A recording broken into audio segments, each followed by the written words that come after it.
We are now halfway through the Major League Baseball season, which,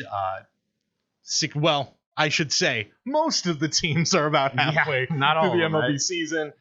We've got, of course, the Cardinals and the Marlins are still playing catch-up right now. The Mets took the weekend off. There was a bit of a scare with COVID. Apparently, everything's fine there. Everybody came back. I think maybe one player may have had a positive test, but nothing has spread. They're going to be back on the field tomorrow. That's fantastic news to hear with everything that's been going on. The last thing you wanted to hear was a third team have an outbreak right now. So most of baseball, though, about halfway through the MLB season, and we're starting to get a clearer picture of who are the contenders, who are the pretenders, who are the best players to watch. And I think it's a good time now at the halfway point to talk about who we might think is going to walk away with some hardware at the end of the year. And we're going to start off with the National League MVP. And if you're watching us, you can see some of the faces there.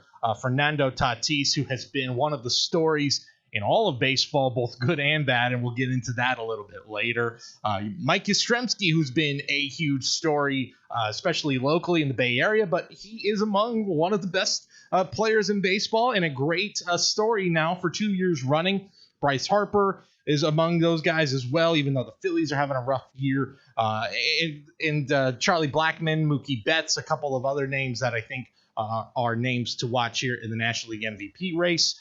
For me, Doug, it's kind of the obvious answer. These guys are all having great seasons. There's even a few guys I didn't mention. Juan Soto, who of course, had that COVID positive test to begin the season, missed a lot of time, and has just been on fire ever since.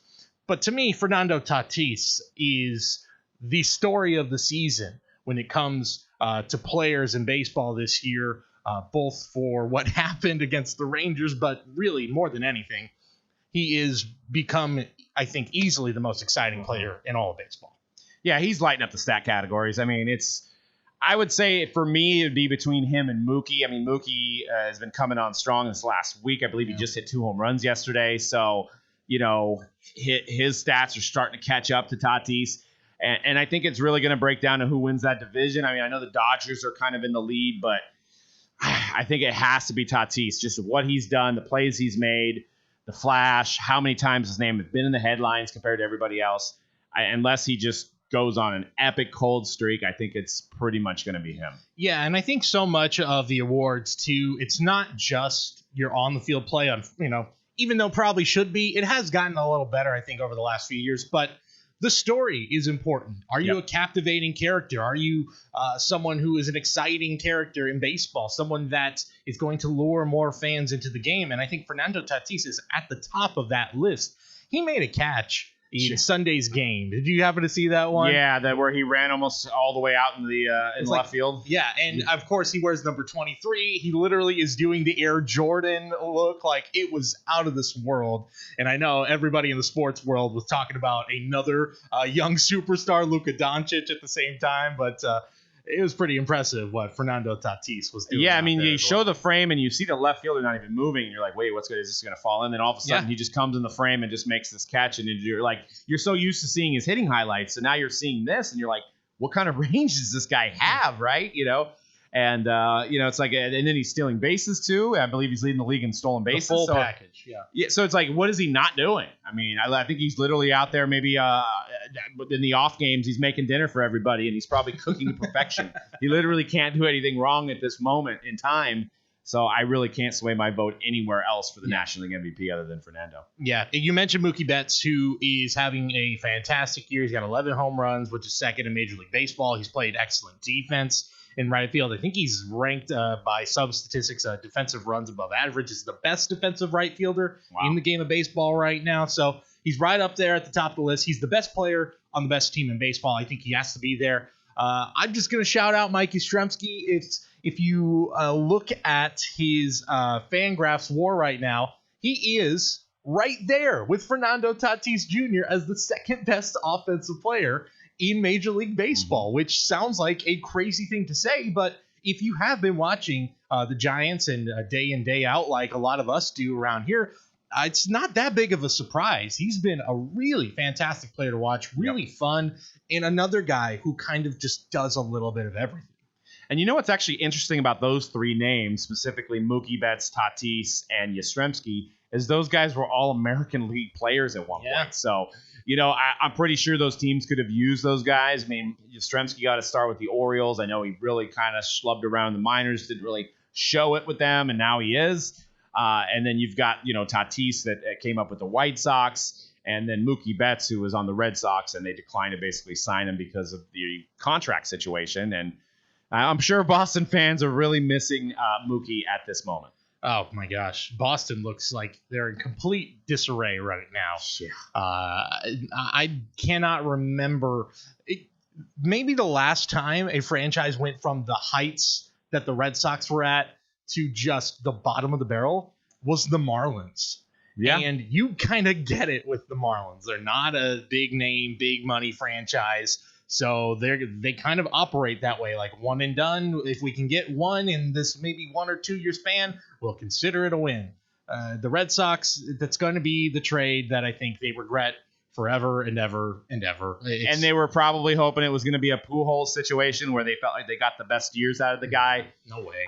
But unlike the Tatis White Sox situation and the Yastrzemski Orioles situation, the Red Sox seen how good he played in the big. So, it's a situation where you kind of need to bite the bullet and give the guy the money that he deserves. And, maybe you have to lose somebody else. Maybe you have to lose 2 other players. But I'd rather go down with the best guy than to look as bad as they look with the 3rd, 4th, 5th, 6th best guys. Exactly. And I just one other name to mention. I briefly mentioned him. Juan Soto, I think, is the guy to watch in the second half.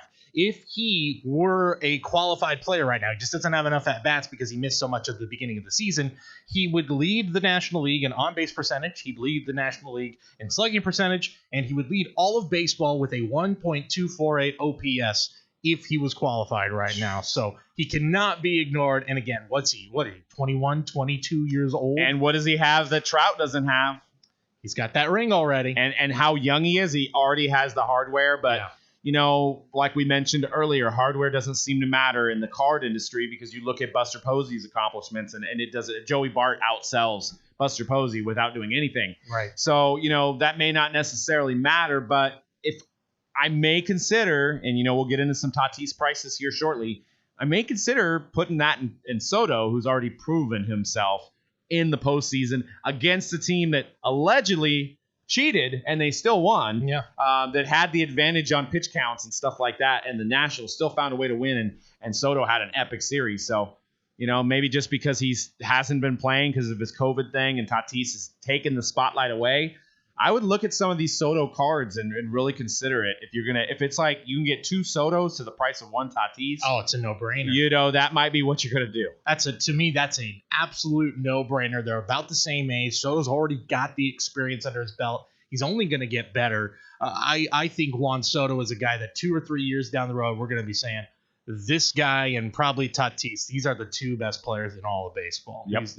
He is really a phenomenal talent. Let's move to the American League, where it's an interesting list of names that are leading the MVP leaderboard right now in that league. You've got Nelson Cruz, who has been there and done that and just seems to be this ageless wonder. Right. The guy is still mashing. I think he's still up at the top of all of Major League Baseball in OPS and OPS Plus right now.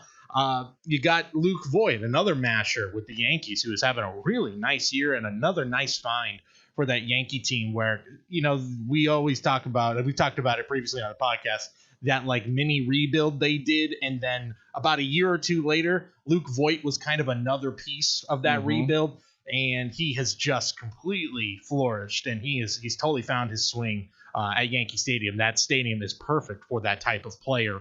But the 2 other guys that I think are the interesting candidates here, one is a rookie, a guy that we talked about multiple times, Kyle Lewis up in Seattle. And Seattle's not going anywhere this year, but Kyle Lewis is second in the league in batting average.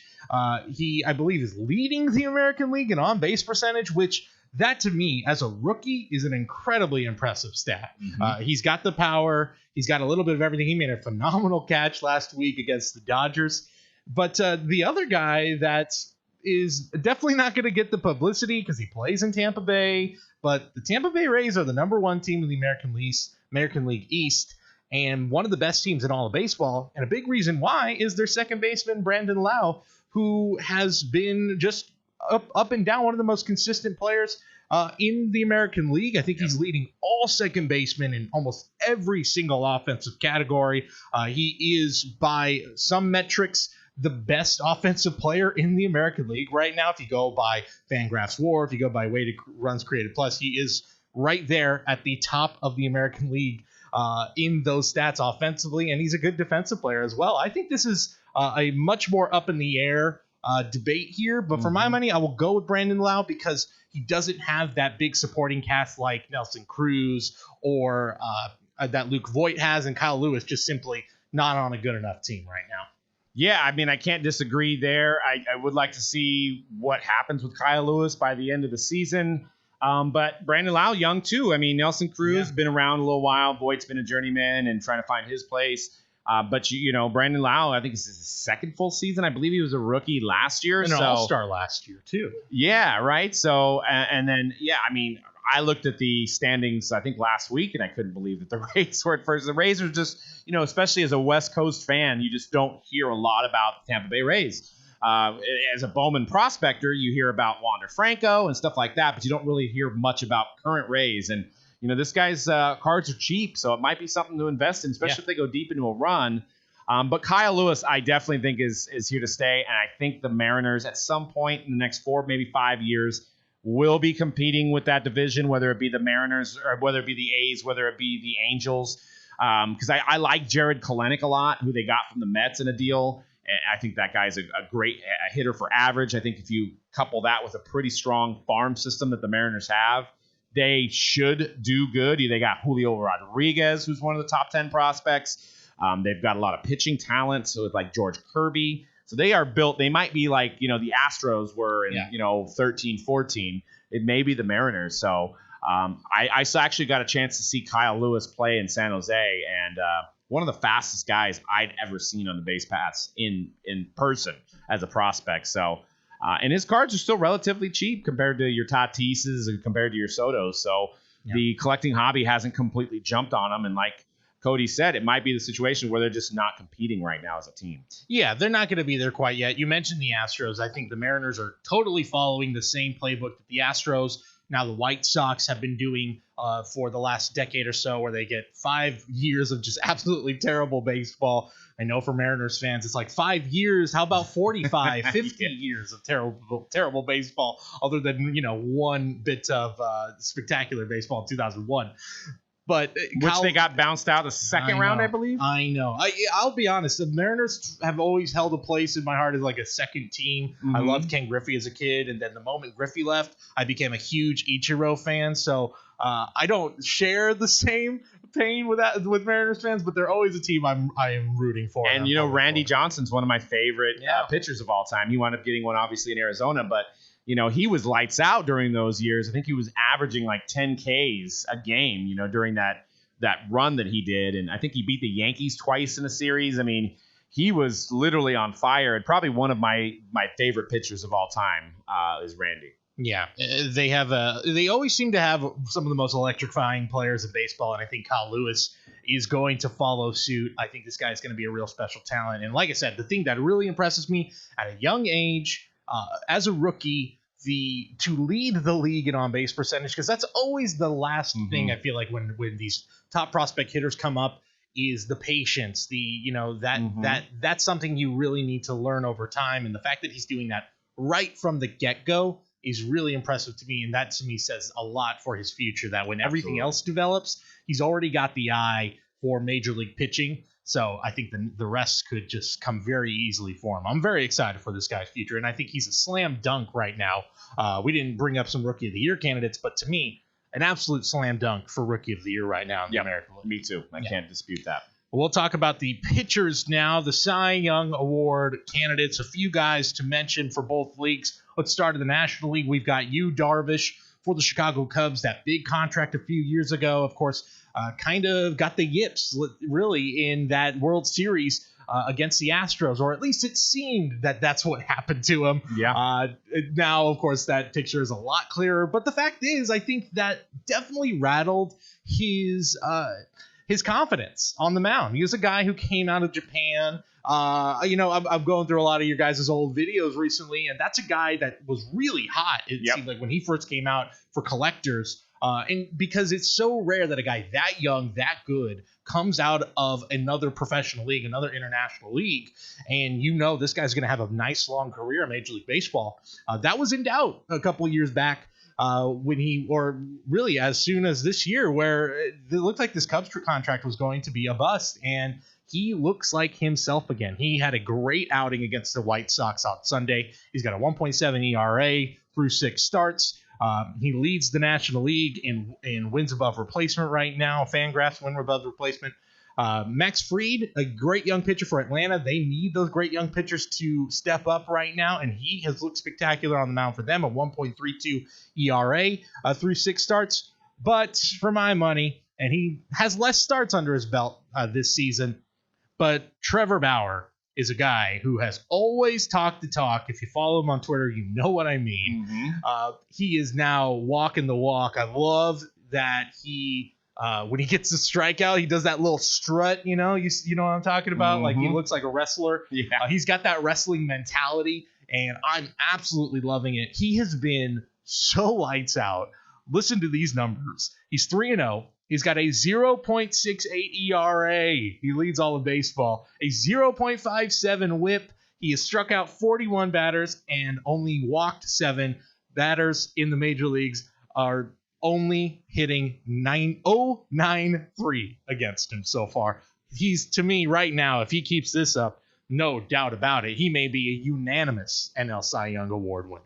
Well, maybe the Bauer outage, which is his Twitter handle, is really kind of speaking to not having any fans in the stadium. Maybe he's thriving during this, but he's what? He's been on the Indians, and then I think he went to the Rockies. Yeah. And he's been a prospect who has bounced around a long time, and he's not old. He's what? I think he's still under 30. Yeah. This is his contract year, so I'm sure that does play a part in the performance right now. But a guy who really, the strikeout stuff was there, never quite fulfilled his potential.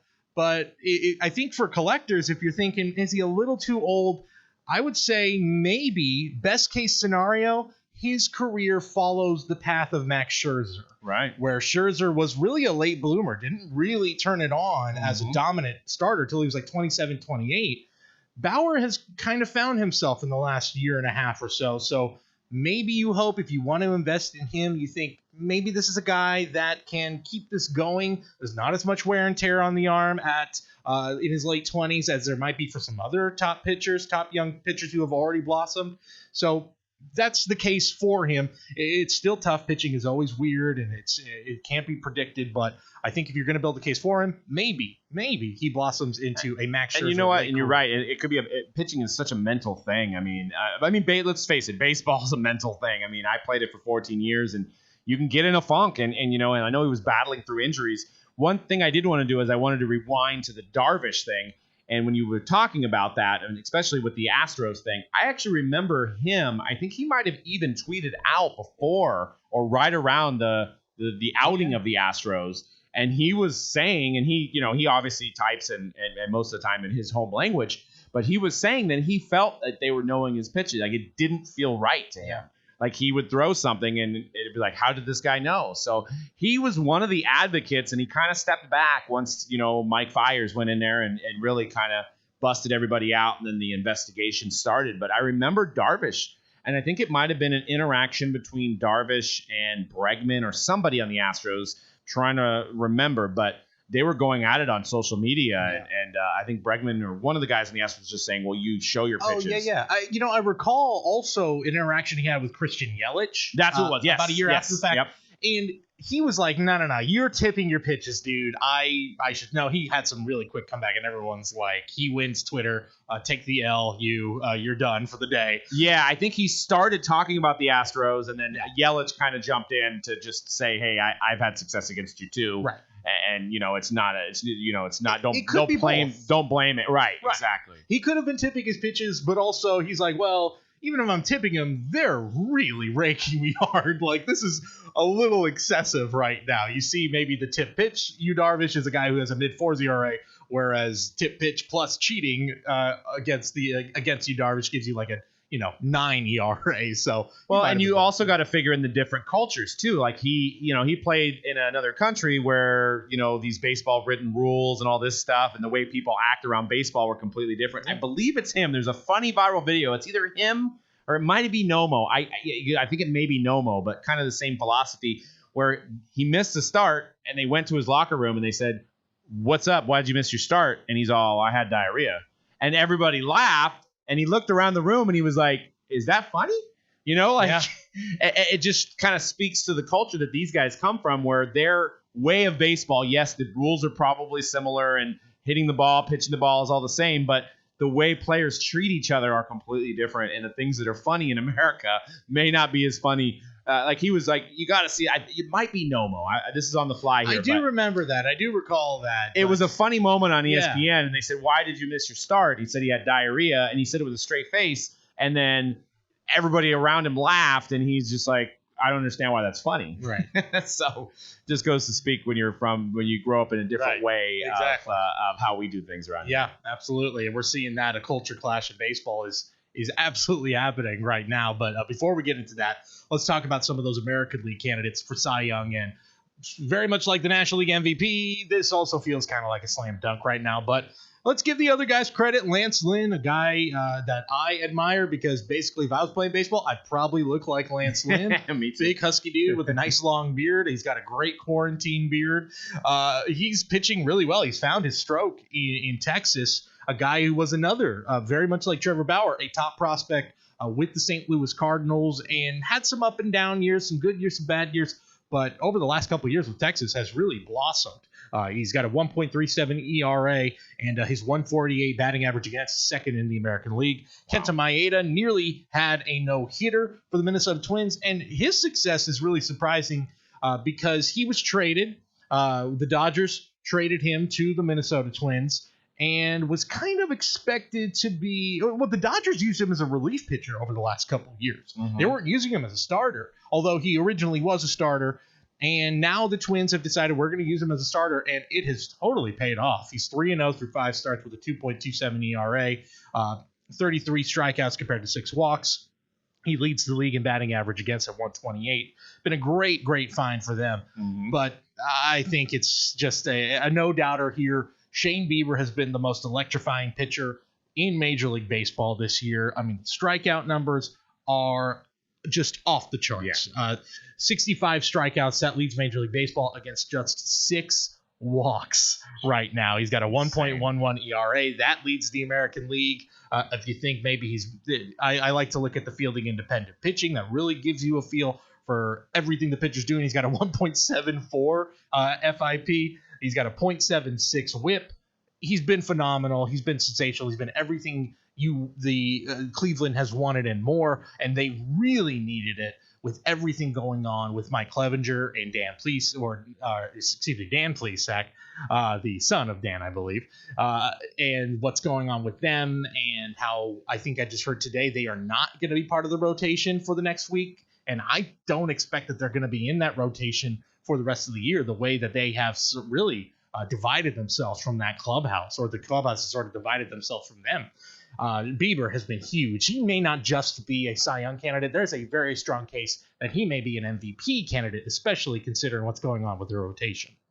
Yeah, I mean, those guys were at the club listening to Justin Bieber while Shane Bieber was out there just dominating. Exactly. But, yeah, I mean, it's kind of crazy to think about how harmless those guys probably viewed themselves going out. But, there's real repercussions, as you can see with some of the teams that people have given up on them, like Cespedes leaving the Mets, and the Mets maybe not playing, the Cardinals not playing, so you can't take these situations lightly. And one thing about Shane Bieber too is that if he does continue this pace all season, I do really feel bad for him, as I hopefully he can continue it for a couple more years to prove that he can do it in a full season. And that's like a lot of these possible records and these stats that are happening this year is, are they going to be forgotten in the next couple of years? Is it going to be like an asterisk year? And so that'll be something to monitor. Like, remember how well Shane Bieber did in 2020? Oh, well, it was only a 60-game season. Yeah, exactly. He did what? Was he? I believe he was American League leader in strikeouts a year ago. So, and he's still young. This is his age 25 season, so there is still a lot to build off of. So hopefully he keeps it up into next year. He's looked sensational. And you know what? A Cy Young for him, a Cy Young is a Cy Young. He'll be more than happy to get it. But you're absolutely right. Hopefully it doesn't stunt the growth. Hopefully this is not something that gets lost and forgotten as years go on.